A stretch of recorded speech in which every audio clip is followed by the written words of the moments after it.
Yazid जिसने नवासाए रसूल इमाम हुसैन अलैहिस्सलाम को कत्ल करवा दिया, वो सोचता था कि इस जुल्म से अरब के सारे लोग उसकी बैयत करेंगे, उसके सामने झुकेंगे। कोई भी इमाम हुसैन अलैहिस्सलाम के बाद मेरे सामने सर उठाने की जुर्रत नहीं करेगा। लेकिन जब रसूलुल्लाह सल्लल्लाहु अलैहि वसल्लम की बेटियां कैद होकर कूफा और शाम की गलियों से गुजरी तो उनके खुतबे सुनते सुनते लोगों के मुर्दा ज़मीर जागने लगे और यजीद के दरबार में जो खुतबा बीबी ज़ैनब सलामुल्लाह अलैहा ने दिया वो सुनने के बाद लोगों को हकीकत का पता चला और यजीद के खिलाफ बगावतें उठना शुरू हो गई। जब लोगों को हकीकत का पता चला तो वो समझ गए कि जिसने इमाम हुसैन अलैहिस्सलाम के साथ जुल्म किया उसे बादशाह कहना सबसे बड़ा गुनाह है। उसके बाद मदीने वालों ने यजीद की बैयत से इनकार कर दिया और फिर यजीद ने मदीना पर हमला किया। तारीख में लिखा है कि यजीद की फौज 3 दिन तक मस्जिद नबवी में अपने घोड़ों के साथ रही और मक्का से भी बगावत बढ़ने लगी। फिर यजीद ने खाना काबा पर भी हमला करवा दिया और खाना काबा को आग लगा दी। इस वाक़े के बाद हर कोई यजीद पर लानतान करता रहा, लेकिन यजीद जिसे भी अपने खिलाफ देखता उसका सर कलम करवा देता। इन सब संगीन गुनाहों की सजा तो यजीद को आखिरत में मिलेगी, लेकिन इस दुनिया में भी यजीद को इबरतनाक और अज़ियतनाक सजाओं का सामना करना पड़ा और उसे रसवाई और तकलीफ के सिवा कुछ ना मिला। करबला के वाक़े के कुछ ही अरसे बाद यजीद एक इंतहाई तकलीफ दे मर्ज में मुब्तला हो गया।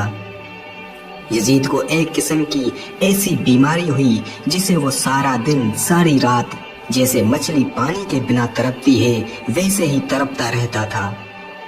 उसके पेट में शदीद दर्द उठता था और उसे बहुत ज्यादा प्यास लगती थी।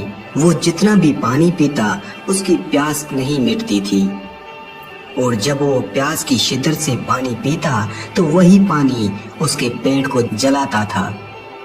वहाँ कई हकीम परेशान हो गए कि ये किस किस्म की बीमारी है और यजीद को कहते थे कि तुम्हारा पेट अंदर से खाली हो रहा है, जल रहा है। यजीद के दर्द और तकलीफ की इंतहा नहीं होती थी। वो सारा दिन सारी रात दर्द और तकलीफ से चिल्लाता रहता था। उसकी ये तकलीफ देखकर बड़े बड़े हकीम उसका इलाज करने से कासिर थे। यजीद की इस तकलीफ को देखकर लोग समझ गए और कहते थे कि ये अजाब हजरत इमाम हुसैन अलैहिस्सलाम को शहीद करने की वजह से ही हुआ है। यजीद के दर्द को कम करने के लिए हकीम उसे मुख्तलिफ किस्म के शराब पिलाते थे ताकि ये ज्यादातर नशे में रहे और इसे दर्द और तकलीफ महसूस ना हो, और हकीम उसे शिकार करने को भी कहते थे ताकि उसका ज्यादातर वक्त तफरीह में गुजरे। एक मर्तबा यजीद अपने साथियों के साथ शिकार पर गया। शिकार करने के दौरान उन सब की नजर एक हिरन पर पड़ी और ये सब उस हिरन के पीछे लग गए तो अचानक दूसरे हिरन पर यजीद की नजर पड़ गई और यजीद ने अपने घोड़े को उसकी तरफ भगाया। हिरन का पीछा करते करते यजीद अपने साथियों से बिछड़ गया और एक सुनसान जगह पर पहुंच गया और वो हिरन भी अचानक गायब हो गया। यजीद को वहाँ भी प्यास की शदीद शिद्दत हुई और वो प्यास से तड़पने लगा। उस वक्त यजीद ने देखा एक शख्स है जिसके हाथ में मश्क थी। यजीद ने घोड़े को उसकी तरफ किया और उसके पास पहुंचा। यजीद ने उसे कहा कि मुझे बहुत प्यास लगी है, थोड़ा पानी पिला दो। उस शख्स ने पूछा कि तुम कौन हो? तो उसने बताया कि मैं यजीद इब्ने मुआविया हूँ।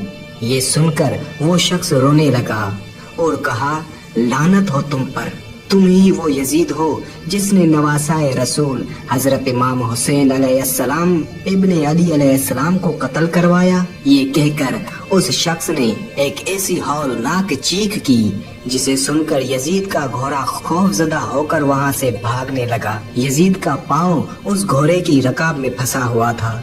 वो घोड़ा यजीद को पूरे रेगिस्तान में घसीटता हुआ जंगल में पहुँचा दिया और वहाँ भी उस मलऊन को घसीटता रहा। यजीद की वहीं पर मौत हो गई और वो घोड़ा यजीद की लाश को जमीन से रगड़ता हुआ पत्थरों में मारता जा रहा था, जिससे यजीद की लाश के टुकड़े टुकड़े जगह जगह फैलते चले गए اور صرف اس کا پاؤں جو کہ گھوڑے کی رکاب میں پھنسا ہوا تھا وہ اس کے ساتھیوں تک پہنچا دیا، جسے یزید کے ساتھیوں نے دفنا دیا تھا۔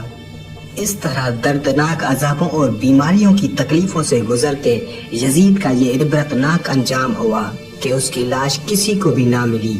یزید کی موت کے بارے میں بہت سی روایتیں ملتی ہیں، جن میں سے ایک روایت میں نے آپ کو اس ویڈیو میں بتائی۔ اگر یزید کی لاش مل چکی تھی تو وہ آج بھی اسی قبر میں ہوگی جس کا نشان آج بھی موجود ہے، یا شاید اگر یہ روایت صحیح ہے تو اس قبر میں یزید کے جسم کے بجائے صرف یزید کا وہ پاؤں دفن ہے جو کہ اس کے ساتھیوں کو اس گھوڑے کی رکاب سے ملا تھا۔